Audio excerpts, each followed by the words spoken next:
Subscribe to our YouTube channel. Press the bell icon to get the latest updates. इस पावन अवसर पर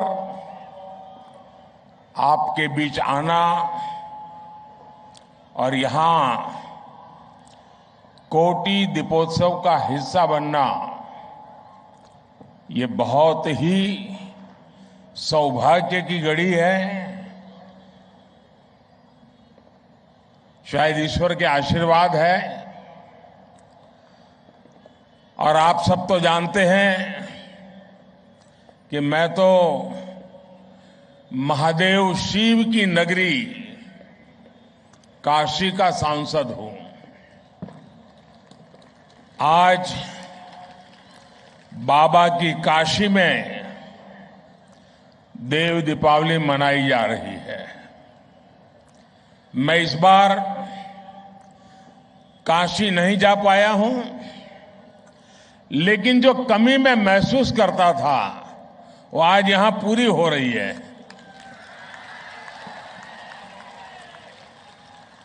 मुझे यहां आपके बीच में कोटी दीपोत्सव का हिस्सा बनने का सौभाग्य मिला है और वाकई आज का दिन बहुत ही धन्य करने वाला है। आज सुबह मुझे तिरुपति में भगवान वेंकटेश्वरा के भव्य दर्शन का सौभाग्य मिला, उनका आशीर्वाद मिला। वो अनुभव, वो अनुभूति, उनके चरणों में बिताए गए वो पल, उसका वर्णन शब्दों में करना बड़ा कठिन है।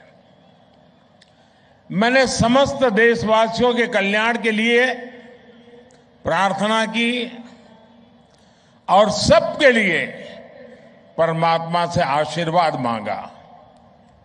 आज गुरु नानक देव जी का प्रकाश पर्व भी है।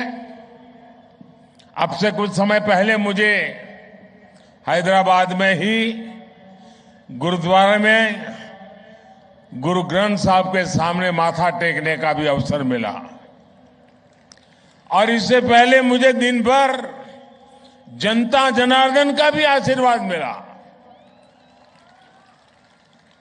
मेरे परिवारजनों, मुझे अक्सर मीडिया समूहों के अलग अलग कार्यक्रमों में हिस्सा लेने का अवसर मिलता रहता है, लेकिन ये कार्यक्रम सबसे अलग है।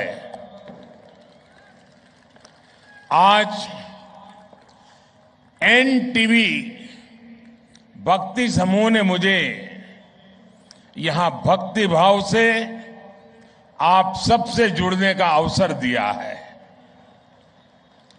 मैं थुम्मला नरेंद्र चौधरी जी, रमा देवी जी और उनके पूरे ग्रुप को इस भव्य आयोजन के लिए बहुत बहुत बधाई देता हूं। और अभी रमा जी मुझे बता रही थी कि 12 साल से हो रहा है और आज ये 12वां साल की एक विशेषता है आज के कार्यक्रम की। साथियों, तेलुगु लोगों के बीच आना हमेशा सुखद होता है। आपके पास एक समृद्ध संस्कृति और साहित्य है।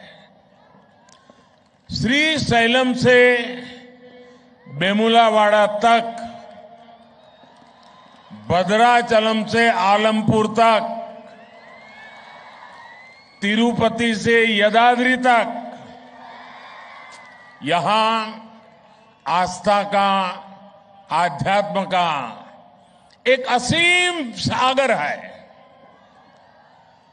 पोथना की भागवतम, रामदास की भक्ति कृतियां, अन्नमैया, नन्नैया, तिक्कना, और येरा पैगड़ा रचनाएं, योगी वेमना की कविताएं, ऐसी अनेक समृद्ध धरोहर तेलुगु साहित्य की विरासत का प्रमाण है।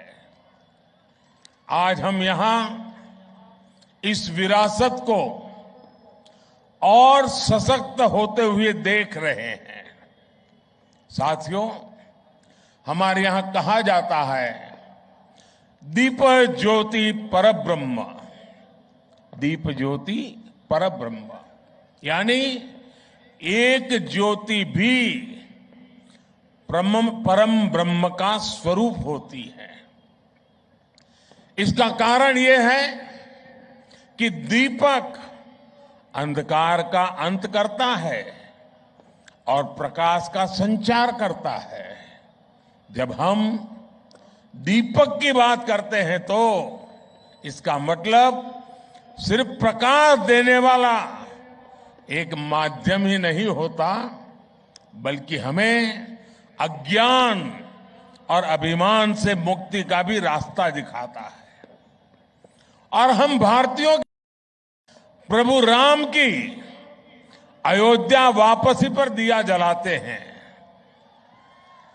और आज भगवान शिव के धरती पर उतरने की खुशी में दिया जलाते हैं। दिया सबको जोड़ता है, सबको रास्ता दिखाता है। इसलिए जब 100 वर्ष का सबसे बड़ा संकट आया तो हम भारतीयों ने मिलकर दीपक जलाया। हमने वो दीप जलाया और आज भारत विजयी होकर विकास की नई गाथा लिख रहा है। मेरे परिवारजनों, आज यहां जलाए गए दियों का एक और संदेश है।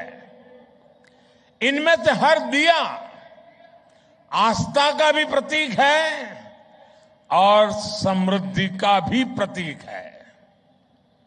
ये दीप हमें विकसित भारत, आत्मनिर्भर भारत की राह दिखाते हैं।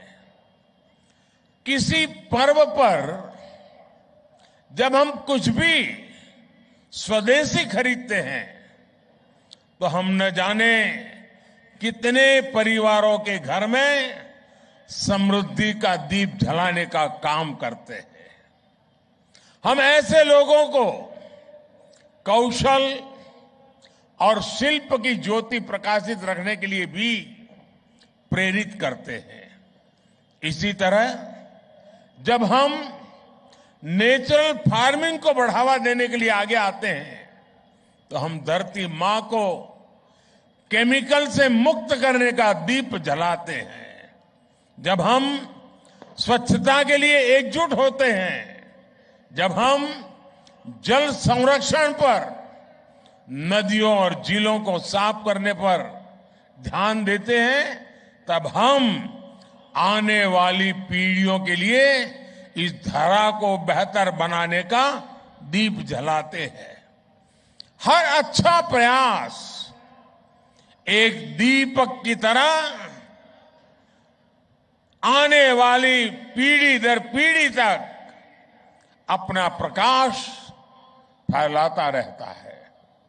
आज हम कोटि दीपोत्सव कर रहे हैं, लेकिन जब हम अपने बच्चों के लिए एक बेहतर भविष्य का संकल्प लेते हैं तो हमारा सामर्थ्य 140 कोटि दीपोत्सवों का हो जाता है।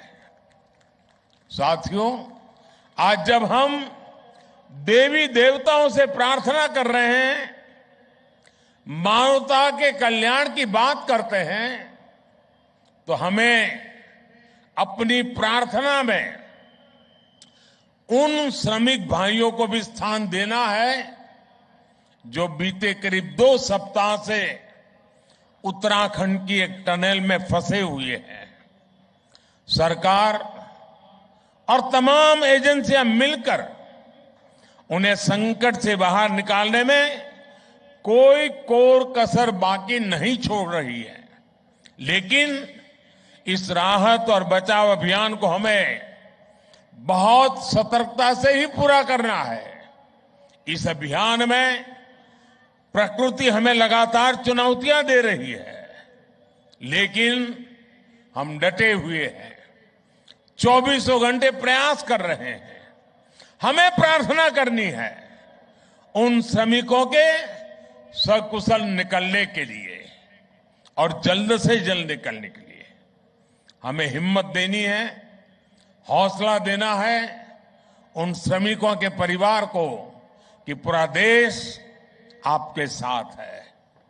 देव दीपावली का हर दीप, कोटि दीपोत्सव का हर दीप उस टनल में फंसे श्रमिकों के जीवन में जल्द से जल्द प्रकाश लाए। हम सभी की यही प्रार्थना है। मेरे परिवारजनों, विकसित भारत का संकल्प तेज विकास और विरासत दोनों से ही सशक्त होगा। भारत सिर्फ एक राष्ट्र नहीं, उसका संकल्प तेज विकास और विरासत दोनों से ही सशक्त होगा। भारत सिर्फ एक राष्ट्र नहीं है का संकल्प तेज विकास और विरासत दोनों से ही सशक्त होने वाला है। और इसलिए हमें इन साधना के कामों को पूरी तरह बड़ी लगन से और बड़ी श्रद्धा पूर्वक हमें करते रहना होगा। मैं इस भव्य समारोह, ये ठीक है कि मैं एक दूसरे वातावरण में इन दिनों व्यस्त हूं, लेकिन ये पवित्रता का माहौल, ये पवित्रता की कुछ पल हमारे लिए बहुत बड़ा सुकून लेकर के आती है। और आज जब हम आने वाली सदियों का भविष्य लिखने जा रहे हैं, तब हमें भारत के आत्मविश्वास को फिर नई बुलंदी लेनी है। इसलिए हमारी सरकार विकास भी और विरासत भी इस प्रेरणा के साथ काम कर रही है। आज देश अपने पावन धामों, अपने संतों, ऋषियों, तपस्वियों को सम्मान दे रहा है। केदार धाम हो, काशी विश्वनाथ हो, उज्जैन महाकाल हो, हर धाम के विकास पर बल दिया जा रहा है। और अब तो बस कुछ ही दिनों का इंतजार बाकी है। अयोध्या नगरी में भगवान राम का भव्य मंदिर बस पूरा ही होने वाला है। मेरे परिवारजनों, तेलंगाना तो सांस्कृतिक और आध्यात्मिक वैभव से बहुत समृद्ध है। यहां मुलुगु में काकतीय रामप्पा मंदिर का विश्व धरोहर शिलालेख है। हजारों खंभों वाले मंदिर का कायाकल्प कई दशकों के बाद हो रहा है। भद्राचलम में श्री सीता रामचंद्र स्वामी मंदिर में नई सुविधाओं का निर्माण किया जा रहा है। जोगुलंबा अम्मवारू को अब भविष्य की पीढ़ियों के लिए संरक्षित किया जा रहा है। बोनालू और बथुकम्मा जैसे त्योहारों को राष्ट्रीय स्तर पर मनाने के प्रयास चल रहे हैं। सम्मक्का सरक्का मेदाराम जथारा, जिसे आदिवासी समुदाय का कुंभ भी माना जाता है, उसका महत्व भी पूरे देश तक पहुंचने के लिए काम शुरू हो रहा है। साथियों, मैं संस्कृति और आस्था की सेवा करने के लिए भक्ति टीवी ग्रुप की भूरी भूरी प्रशंसा करूंगा। आपका ये प्रयास युवाओं को प्रेरित करेगा, अपने मूल से जुड़े रखने में मदद करेगा। राष्ट्रभक्ति, राष्ट्र शक्ति और राष्ट्रीय संकल्प का ये दीप ऐसे ही जलता रहे, अपना प्रकाश फैलाता रहे, नई चेतना जगाता रहे, नई प्रेरणा का पुंज देता रहे और हम आने वाली पीढ़ियों को भी इस प्रकाश के रास्ते पर चलने की प्रेरणा देते रहे। इसी एक भावना के साथ मैं भी आज इस दीपोत्सव के अवसर पर अपने आप को इसका हिस्सा मान करके स्वयं में धन्यता अनुभवता हूं और मैं नरेंद्र भाई और उनके पूरे परिवार को हृदय से बहुत बहुत बधाई देता हूं। धन्यवाद जी।